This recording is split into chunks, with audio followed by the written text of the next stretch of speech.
नमस्ते दोस्तों। आज सुनिए दो प्रेम के प्यासे। सागर सिर्फ उसका है, ऐसा विश्वास था वसुधा को कि सरिता की यादों को सागर के जीवन से निकाल देगी वह। लेकिन सागर था कि वसुधा में ही सरिता को ढूंढ रहा था, जो वसुधा को नागवार गुजर रहा था। आज रह रह कर वह हाथों की लकीरें देख रही है। देख क्या रही है, बल्कि घूर रही है। अभी कुछ ही महीनों पहले की बात उसे अच्छी तरह से याद है, जब सागर की लकीरों संग अपनी लकीरें मैच करती खिलखिला उठी थी। कैसे हर बात पर इतना हंस लेती हो। कनक कनक तैं सौ गुनो मादकता, अधिकाय उही खाए बैराए, जग इही पाए ही बैराए। नहीं सुना है क्या यह दोहा? जो सोचा भी न हो वह आंचल में आ गिरे तो खुशी से पागल न हूं तो क्या करूं। इतना चाहती थी तो तब क्यों न मिली। तुम जर्मनी चले गए और लंबे लंबे समय तक चिट्ठी न फोन। पापा ने मेरी एक तरफा जिद समझ कही और थमा दिया। और तुम तो मुझे इष्ट मानती थी। तुम कैसे बदल गई? कहाँ बदली? युग कन्यादान का था। दान से कौन पूछता है उसकी मर्जी क्या है। एस्ट्रेंज एस्ट्रेंज ही था। एक एस्ट्रेंजर के साथ विदा हुई। घर वाले पीछा छुड़ाकर काफी खुश थे। खैर, तुम अपने बारे में बताओ। मेरी जिंदगी तो खुली किताब की मानिंद रही। जर्मनी से लौटा तो तुम मिली नहीं। तुम्हारे मेरे प्यार की बात जानते हुए भी जिस लड़की ने विवाह के लिए हामी भरी, वह मन के अंतरंग में समाती चली गई। पर तुम तो मेरे थे, सिर्फ मेरे। तुम किसी और के कैसे? उसका जादू चल गया था। यह सुनते ही एक नारी सुलभ ईर्ष्या ने जैसे तन मन में आग लगा दी थी। कौन कहता है वक्त के साथ सब बदल जाता है? वह तो नहीं बदली। ठीक है, अगर सरिता ने खुद को समर्पित कर दिया तो क्या हुआ? वह प्रेयसी है और प्रेयसी का कद पत्नी से बड़ा होता है। 45 साल की उम्र में भी वह 15 वर्षीय किशोरी सी चहक उठी। सागर ने उसे ठीक से देखा कहाँ है। यह ख्याल उसके रूप गर्विता स्वभाव को विकृत कर रहा था। इस समय सरिता एक अवसरवादी नारी नजर आ रही थी। अरे, विदेश से पैसे लेकर लौटे शख्स से तो कोई भी प्यार कर सकता है। उसने तो उस वक्त मोहब्बत की जब सागर कुछ भी न था। सागर ने सरिता का समर्पण देखा है, उसका नहीं। जब वह खुद को समर्पित करेगी, वह सरिता को पक्का भूल जाएगा। यह सोचकर वह मिलती रही। इतने सालों बाद सागर को पाकर बावरी हो गई थी। इन्हीं ख्यालों में खोई थी कि बेटे के फोन ने तंद्रा तोड़ दी। माँ, मैं यह क्या सुन रहा हूँ? आप इस उम्र में डेटिंग कर रही हैं? ना बाबा, डेटिंग कैसी? अरे, कॉलेज के कुछ दोस्तों संग घूमने निकली थी। वैसे तुझसे किसने कहा? अरे, आपका फोन ऑफ था तो नितिन को किया था। उसने ही बताया कि आप कुछ दिनों से शाम को घर पर नहीं मिलती। अक्सर ताला लटका होता है। ओह, तो बेटे के ससुरालियों ने चुगली लगाई है। ठीक है, जब बात खुल गई तो यही सही। अब वह अपनी भड़ास भी निकाल कर रहेगी। हाँ, तो तुम्हारे फोन के इंतजार में कब तक बैठी रहूं? पहले रोज बात होती थी, पर अब हफ्ते में एक बार बात होती है। बाकी के 6 दिन मैं क्या करूं? एनजीओ ज्वाइन कर लीजिए। वह भी दिखावा है। बेटे, तुम्हारे पापा के जाने के बाद हर चीज से मन भर गया है।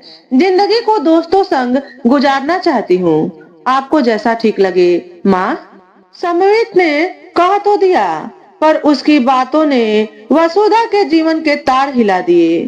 कभी जो ताने बाहर वाले देते थे, वह अब खुद का जना दे रहा था, जबकि इसे पालने में उसने अपनी पूरी जवानी ऐसे ही गुजार दी। कभी वह और आकाश एक छत के नीचे सुकून से न रह सके। दोनों का स्वभाव उनके नाम के अनुरूप ही विपरीत जो था। वसुधा शांत थी, बस अपने काम से काम रखती, जबकि आकाश अपने अलावा सबके मामले में घुसने की आदत से मजबूर था। वसुधा जब भी उसे टोकती, उस पर ही बिफर पड़ता। कभी कभी तो कई कई दिनों तक दोनों में बातचीत तक न होती। जवानी तो फिर भी एक दूसरे संग समझौते करा देती है, पर उम्र बढ़ने के साथ दूरियां बढ़ती चली जाती है। असली स्वभाव तो दूसरी पारी में नजर आता है। शराब व शबाब का शौकीन आकाश अधिक जी न सका।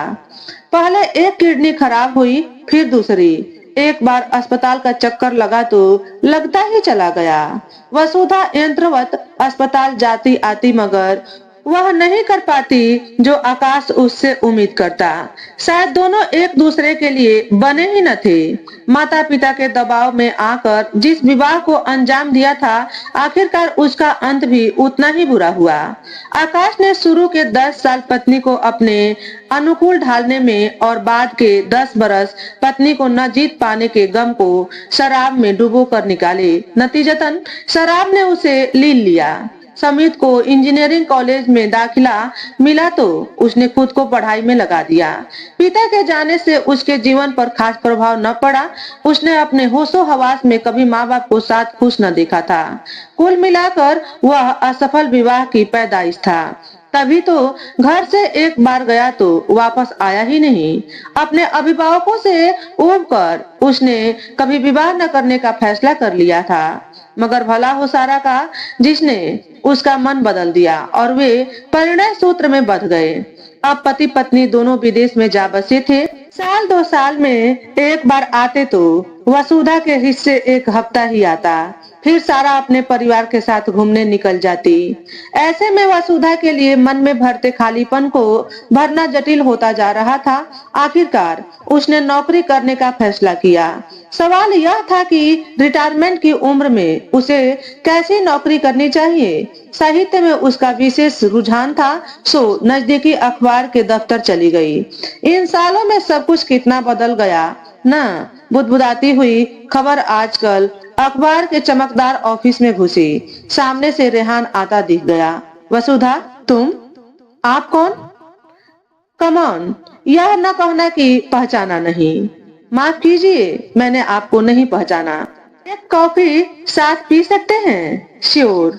और वे कैंटीन में जा बैठे। वसुधा बार बार घड़ी देख रही थी और वह उसे घड़ी देखते हुए देख रहा था। बार बार घड़ी देखने से घड़ी दौड़ेगी नहीं, मगर तुम तो तुम ही हो। हमेशा जल्दी में। वह दिन याद है जब तुम्हें घर जाने की जल्दी थी और सागर कॉफी पीने में देर लगा रहा था। रेहान भैया, पहचान लिया ना? उस दिन वसुधा को न केवल अखबार में आध्यात्मिक कॉलम लिखने का काम मिल गया, बल्कि पुराने बिछड़े दोस्त भी मिल गए। अब वह घर के काम निपटा कर अक्सर ऑफिस में आ बैठती। रेहान का ही अखबार था तो हफ्ते 2 हफ्ते में आर्टिकल छप ही जाता। ज्यादातर उसके सामने चुप ही रहते। ऐसे ही एक दिन उसने पूछ ही लिया, भैया सागर कहाँ है? तुम्हारी शादी के बाद परेशान था, तभी उसके घर वालों ने उसकी भी शादी करा दी, मगर पत्नी कुछ ही सालों बाद चल बसी। ओह, और बच्चे? एक बेटी है जो शादी करके सेटल हो गई है। सागर क्या करता है?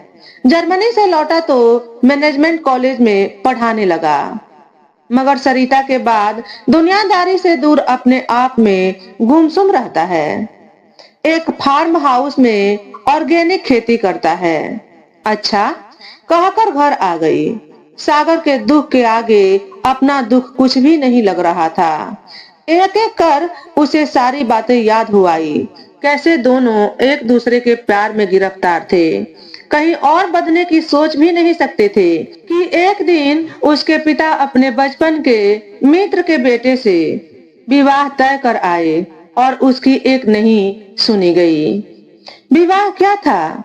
व्यापार था, बिजनेस चलाने का समझौता था।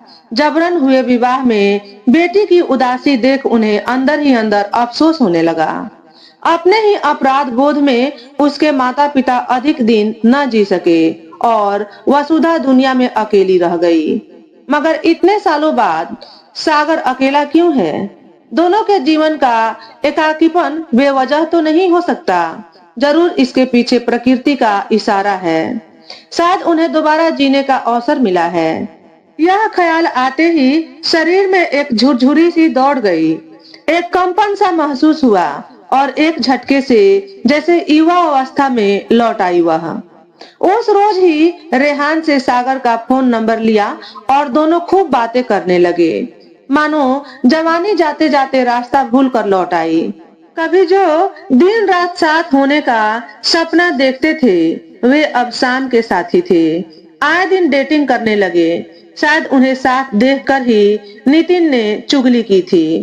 इश्क और मुश्क छिपाए कब छिपते हैं। दोनों के मिलने जुलने की बात बच्चों को पता लगी तो उन्होंने विवाह बंधन में बंधने की सलाह दी।